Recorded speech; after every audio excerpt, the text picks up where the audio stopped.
Mr. Presiding Officer, point of order lamang muna to. Yes, what is your point of order, Honorable Tulfo? Kasi kahapon, nabanggit na si Attorney Pua, magaling na abogado siya, ay pumunta sa COA, tama, para makipag-usap tungkol dun sa sinasabing audit query.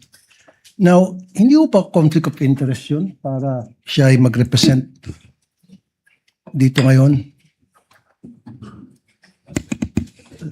sa natin, pinag-uusapang confidential funds when in fact, siya mismo pumunta doon sa COA office para makipag-usap sa kanila. What do you think, Mr. Presiding Officer?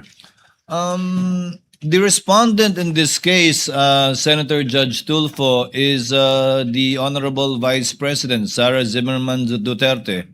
Attorney Poa, although he served under the office of the Vice President, I believe, and even under DepEd, is not a named respondent to this case. And in fact, is one of the lawyers, as you can see, of the respondent. There is no, I believe there is no conflict with respect to that, given that he is not the one in trial in this case. Okay, I rest my case, Mr. Presiding Officer. Ngayon, Pwede nang simulan ni Anika. yung oras. Yes. Mr. Witness, bukod sa OVP at saka DepEd, we're talking about confidential funds, meron pa ba ibang ahensya ng pamahalaan na inaudit nyo ang kanilang confidential funds? Based on the GAA po, meron may mga other agencies na may allotment for confidential fund. Kaya nga, meron kayong mga na-audit. Yes po, Your Honor. At dito sa mga ahensyang na-audit ninyo, magkapareho bang utilization nila ng confidential funds sa OBP, DepEd under BP Sara and those agencies na in-audit nyo? Yung utilization naman po ng confidential fund ay separate and distinct for every agency since yung kanilang utilization ay based on their mandate or operations. Okay. Sila ba'y gumamit ng mga aliases, gumamit ng mga pangalan chichirya, etc.? Yan Para po sa ay kanilang mga informants? yan po ay hindi ko na ang alam ko po ay hindi ko po ma-determine based on the documents submitted since hindi naman po naka-indicate dun sa kanilang submission na yung mga pangalan na nandun ay aliases or not.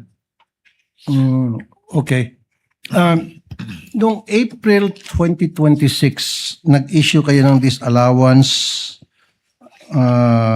sa OBP and its officers para at the same time ipinasusoli nyo yung parte ng confidential funds. Can you repeat your question po, Your Honor? I think that was April of 2025. Nag-issue kayo ng, pinasusoli nyo ilang parte ng confidential funds ng OBP. I do not have personal knowledge na po about yan since wala na po ako sa ICFAO noong February 12, 2023 po. Okay. Anong reason ba't pinasusoli yung parte ng confidential funds na disallowed? What are the reasons? Wala po akong personal knowledge about dyan since hindi naman po ako yung nag-issue ng disallowance. Since nung na-issue po yung disallowance ay na-transfer na po ako to other agency of the COA. Okay. I think it was April 10, 2026. So wala na po kayo doon. Yes po, Your Honor. Okay. Sinabi kahapon ni Attorney Poa na binanggit niya ata yung COA circular ng 1992 if I'm not mistaken na hindi dapat banggitin yung pangalan ng mga recipient dahil for reasons of security and national security ng tao, ng recipients and national security. Would it compromise sa tingin po ninyo yung security ng informant kung hihingan nyo sila ng resibo patungkol sa mga gamot na natanggap nila mula sa confidential funds? Katulad nga po nung sinabi ko during my testimony, ang hinihingi po namin ay yung proof ng pagbili when it comes to the official receipt and the sales invoice po. Correct. Alam ba, resibo, bumili ng maintenance or antibiotics, yung ganong klaseng resibo dapat iba ang hinihingi nyo. Yes po, Your Honor. Pero ang sinasabi nila, yun daw ay magdi-jeopardize ng magkakaroon ng problema sa national security. Actually, yung minention po nila na circular, which is yung 1999 is already repealed na. Repeal na. Opo.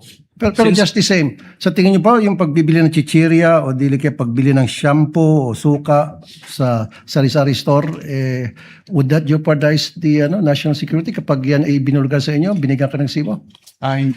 Hindi po. Thank you. Thank you, Senator Judge